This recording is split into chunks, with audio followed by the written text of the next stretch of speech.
So I'm gonna have a couple of topics that I'm gonna touch on or whatever. I like to kind of try to do a video on this at least once a month or twice a month, or however many times that we can actually get it out there. Yeah, get it to you. And remember, we do know that we need to do Jackson update and Julian a new update.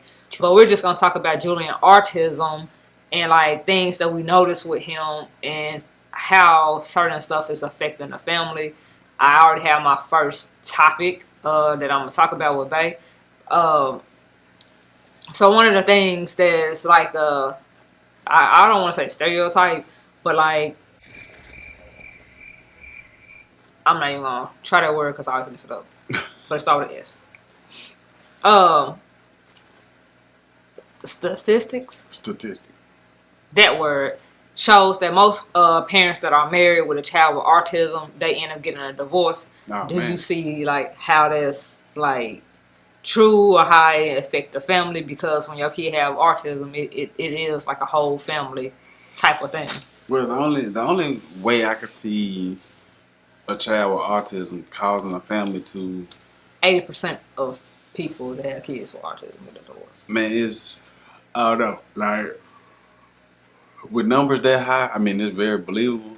Yeah. But I tend to think like when I hear that, I think about like TV shows to where the husband is working or the wife is working, and then when they come home and they get into it, they blaming each other for the child having that being on the spectrum. Yeah. You know what I mean? So to say.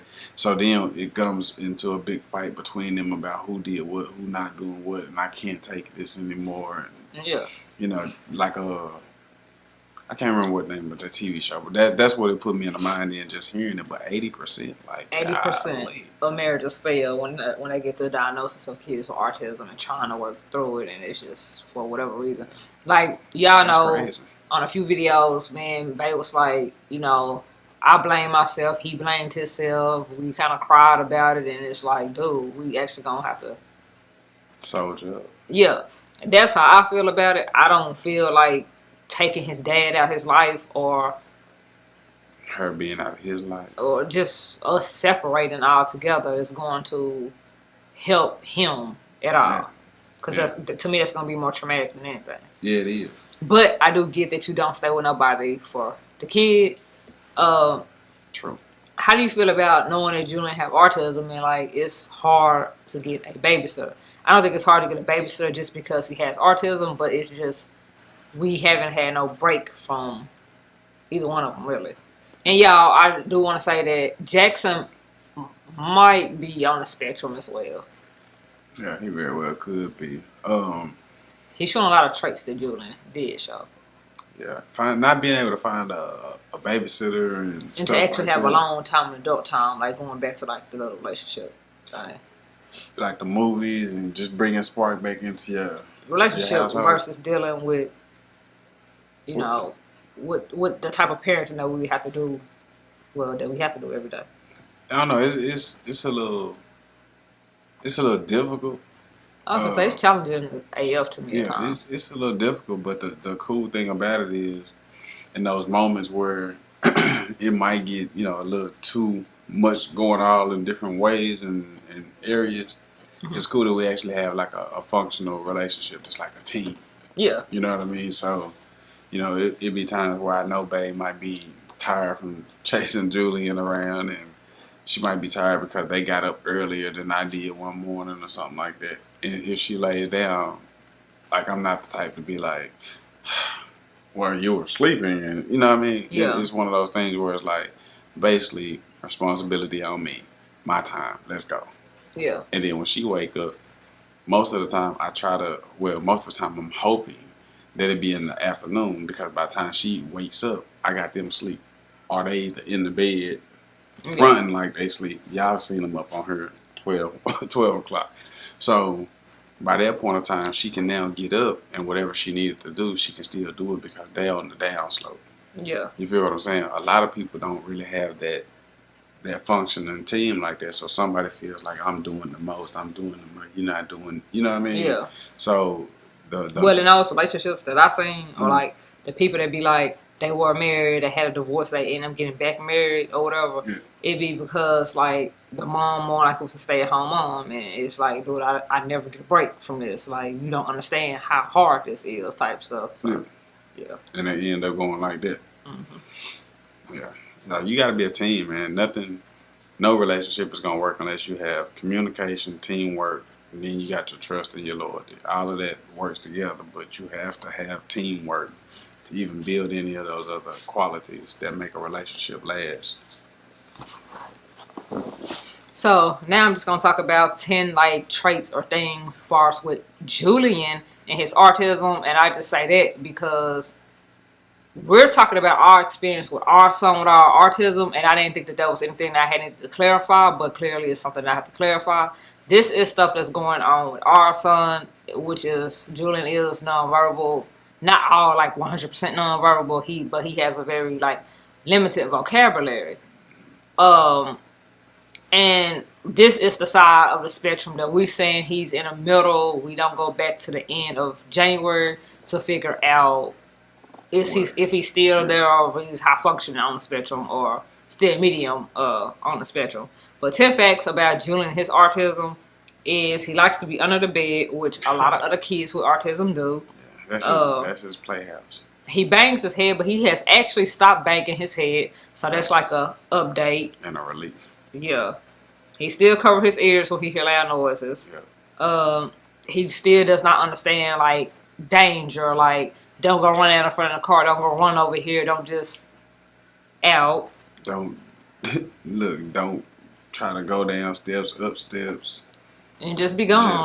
And he thinks it's funny, and we notice that a lot of kids with autism thinks that when they're in trouble or when they're doing something they have business doing, they think it's a game. They're not even realizing that I'm serious. Like, that's dangerous. Don't do that. Stop. Yeah. Like, it be funny to him. Yep. He loves water. Mm-hmm. He loves sand as well, y'all. Destructive behavior. He getting better with that, actually, y'all. And Julian is 3, in case you're new here, you just now watching this. But his destruction is actually getting better now that we found something that he liked. I got on here, he loved his toys. It's after Christmas, you guys. We're filming this January the 5th. I had an idea to get Julian a tablet because I know he was watching like the cartoons of the car, but I didn't see or know how much he was going to actually love that tablet. Oh, man. Like, it's like a whole new child with this tablet, y'all. Yeah. Like, literally will be on the couch into the tablet, not just playing watching his little stuff. game. Yep. He playing games to the point where he knows how to put characters inside of a car, make the car run, and it's really helping him a whole lot. Yeah. You know what I mean? Like, he's feeding the animals too. Yeah. Oh yeah, feeding animals. It's just, I don't know. It's like she said. He brand them, and he minds his own little baby business. Yeah. Julian will still go with anybody. He don't really make a fuss about that. Yeah. I won't say that it's harder to communicate with him. We actually, like, the fact that he has autism and he's not, like, speaking like a normal 3-year-old, it's harder to communicate with him, but we still can kind of guesstimate what he say. Like, he don't say that he want his tablet, but he be like, he tell his daddy I want blue. Because he knows the tablet is in, like, a little sleeve and it's blue. If y'all been here for a minute, y'all know, y'all seeing it on the unboxing of what they got for Christmas and stuff like that. Right. And Jackson have a purple one. Jackson, he really don't care. Jackson so with his until the screen go black, then he threw. Yeah, like, oh well. Then Julian come get it when his battery low in his tablet, and then he'll start playing with it. So yeah, you gotta keep something on the charger around here. What do you feel about the daycare and Julian whole talking? I feel like Julian is talking more, y'all. I'm just going through to make sure I got all my notes. But yeah, I feel like far as with the daycare, like, I'm not gonna stunt one of the teachers I do not like. I don't trust around my child. But far as with the other 2 teachers, and I guess with all the therapists or his speech therapist, the occupational therapy, he is talking more. It's still not understandable, but he's attempting to communicate with you through speaking more. Mm-hmm. Also, I'm just going back through this in case I didn't do it on the video. Things that we were looking at things that we was thinking about when Julian, or I thought about when he first got his diagnosis, was how can we help him to be able to speak and stuff like that. That's the main hurdle, and I see that that's a lot of people's hurdle is the kids just won't talk or they're nonverbal. Yeah, being verbal or nonverbal. Yeah. Because even when they're verbal, sometimes they vocabulary is slim. So he says things, and like Bay is now with the flashcards with him and going over flashcards with him, and Julian actually knows a lot of them, but he say it, but it's like I don't even know how to explain it. It's not like, you know how most kids don't say yellow right, and it's kind of like that, but you kind of still don't know what he's saying. Like, it's not clear. Yeah. Like, fish sound like the B word to me when he say it. And certain things, you don't know what he's saying. Like, instead of saying the police, he said the police. But we know that what he's trying to say or what he is saying. Right. So it's certain words, like he's saying certain words, but then it's like not transforming into the word, if that makes sense. Yeah, you got to be creative when you listen. Yeah. He telling you or saying whatever it is, but I guess when you look at it from the standpoint that we did, once we realized that, the spectrum was there, the speech, all of that was, we started knowing and being able to say, hey, get it. Or what? Go get it. Yeah. And he'll go get it, and then you hear that word again, now you know what it is. You know what I mean? So, yeah, that's a cool thing. With when we first got the diagnosis, I was thinking of stuff that he won't do, like he probably won't have a girlfriend, he won't get married, he won't have a job, or what if, no one's there to advocate for him and all this and all that type of stuff. Like, knowing what we know fast forward from that, all of that's still possible. Yeah. Yeah. Because that, like, when you get the initial diagnosis and you have never had to deal with it before, that's what think about. Yeah, that's what actually hits you, like, oh, man. And also we deal with, like, people not understanding that, like, Julian might sometimes be loud somewhere. He might run away, and the fact that he's running away, people are like, oh, dang, he's bad, or he this, that, and third. Out of control and all of that. Yeah, and it's not that. Like, he's overstimulated, and he's just being Julian. Like, I mean, I don't like when he runs away from us, but the part about it is he think it's a game. He don't even know that he's running towards danger, or like, stop. Or just running away from you, period. Even if there's no danger, he just cutting out. Yeah. But the moment you take a few steps toward him, he fall out laughing, and he keep going because he think it's a game. Like, no understanding. Yeah, no lie. The whole running around the table, and then you come one way, then he turn around and run the other way. He be so tickled pink. Mm-hmm. Sometimes I just let him, do it with him, just so he can just go on ahead and kind of get it out of the system. But you be walking towards him to try to change his diaper, brush his teeth, and it's like, bro, come on, he go run, get up on his bed, and it's just like, bro, come on, not today. And then he start laughing at you. Yeah. He don't understand that it's like really annoying, and it's like, it's time to go. Yeah. Yeah. We already running late, and you playing. Yeah. And then it's like, well, he has autism, and then he's still a kid, so you can't really be mad at him because he really don't understand. Yeah, he really is playing. Yeah. For real, for real. A lot of stuff with autism you're gonna have to Google. To me, like, there's no pamphlet, there's no handout book, there's no none of this stuff. You have to Google a lot of stuff. Far as with autism, one thing I will say that I kind of want to talk about is the fact that they made it seem like Julian was going to be very difficult to potty train, and it really kind of was no point. People talking about kids with autism was kind of discouraging the potty training, like, well, it's going to take y'all forever to potty train him. Mm-hmm. And I'm proud to say, happy to say that Julian's doing just fine potty training in his class. He's actually doing for just fine potty training at home. He tells his daddy that he got a poop, whether he got a pee or poop, but I mean, for the most part, he will go. It's still a working process, Oh, yeah. but Julian turned 3 in October, and we're just in January. So, yeah, he's a little bit behind, but we're working with him. The school is working with him. Yeah. I love it. Yeah, I like that too. I really do. It's it's a cool thing, especially when you watching the growth and development. You feel what I'm saying? Yeah. That's the cool thing about it, because some words he said and some things he's done, we both look at each other and be like, did he just what? Yeah. Did he say what I thought he said? And it'd be like today, he said corn. I didn't know he knew what corn was. Mm-hmm. I know he liked to eat it, but I had never heard him call it. Yeah. By name, but yeah, he did. But these notes are from November the 27th. Long time. Yeah. Also, I already talked about 80% of the marriages. A key thing with kids with autism is finding a good daycare, somebody that's a daycare that knows about autism and that's going to actually work with you and your child and your family. I'm not gonna say that we just found that daycare, but we have found, to me, we have found a better daycare than where it was going before anyway. Cause y'all know that they went from the daycare to Drop Jackson to the Head Start.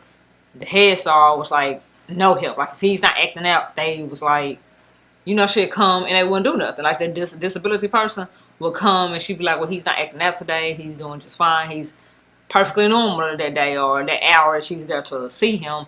And it's like, we didn't make up these diagnoses. We still need him ABA and need him with some other resources type thing. Something. So I will say that this daycare has all the therapies covered and the classroom is helping him potty train. Now with the ABA, to me that's a whole scam because they do not offer it and they advertise it like they offer it at every location and they do not.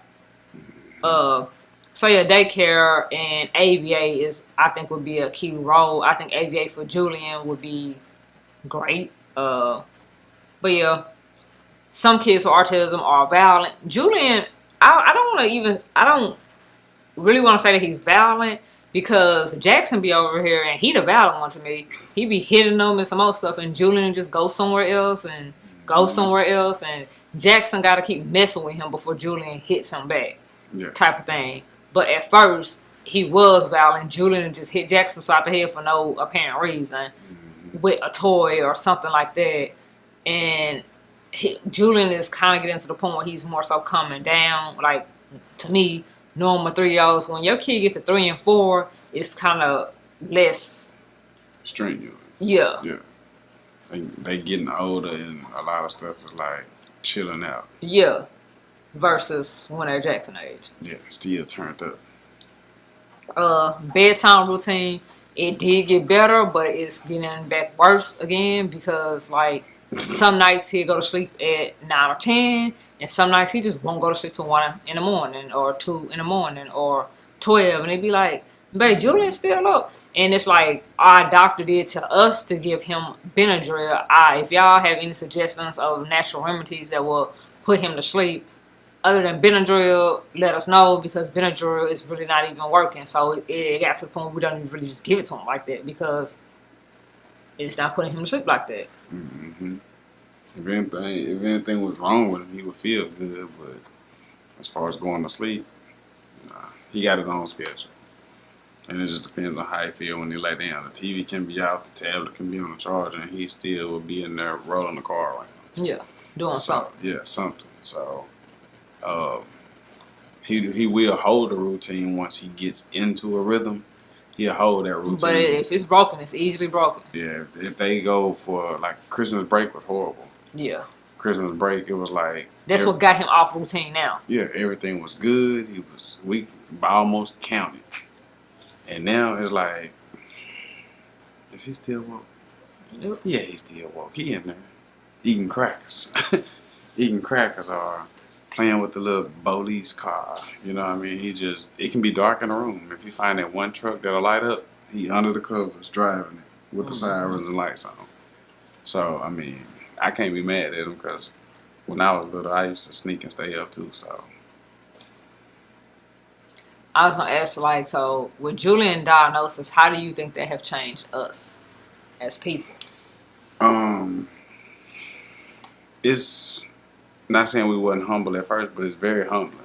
You know what I mean? Because your whole everything's had to change. Like as far as attitude, um, you pay attention to the little stuff now that you might not have paid attention to with another child. Yeah. You pay attention to that more because every little thing now is either a sign of development or a sign of retraction. Mm-hmm. So you pay attention to that. So it made us better at being attentive, being humble. Like I said, the whole anger, like not saying that you just walk around the house like King Kong or nothing like that. But as parents, certain things happen, and we're like, "Why did you do that?" Yeah. But then it's like, "Oh, that's probably that why could be why." You know and what that's I the mean? thing with autism. You kind of don't know what he does and doesn't know that he's doing wrong. What I will say is, I know for sure that you're doing something wrong when you do it, and you automatically go run away from it. Yeah. Like you know what you did. Yeah. So, yeah.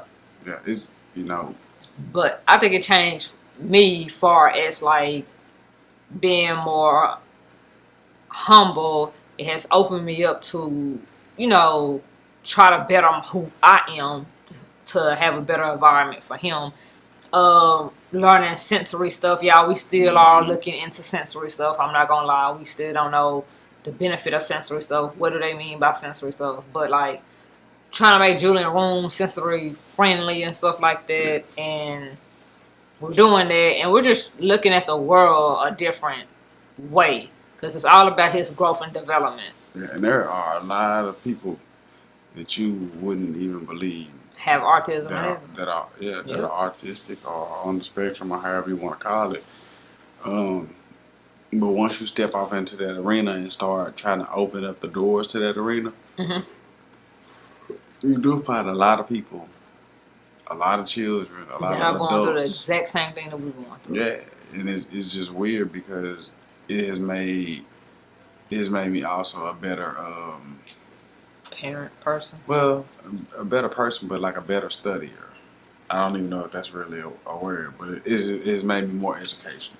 Yeah. And aware, put it like that, because I have to be Googling something tough when Facebook recommends me join a group. Yeah. You know what I mean? They joined the group, like a lot of people were saying, well, join a Facebook group and stuff like that. You couldn't find one at first. Nah. And we only still found one, but I will say that it's helpful because it let us know that we are not alone and we're not the only people dealing with certain things. Yeah, and they like family. They under your status when you post it. They, even on their statuses, they telling you stuff that they are using or what their child is doing, and it's like it's been a big help. Yeah, for real. So, it's very informative, and I'm just grateful, to be able to be in a position where I can adjust me to adjust to him. Yeah. Because so many people are get dead set in their ways and they don't want to change for nothing. So I'm glad that it happened in a time in my life where I wasn't selfishly, stuck on myself. I'm glad it happened at a later age for me too, because if Carter Crystal was balanced, I wouldn't know anything about it to even help them. Yeah.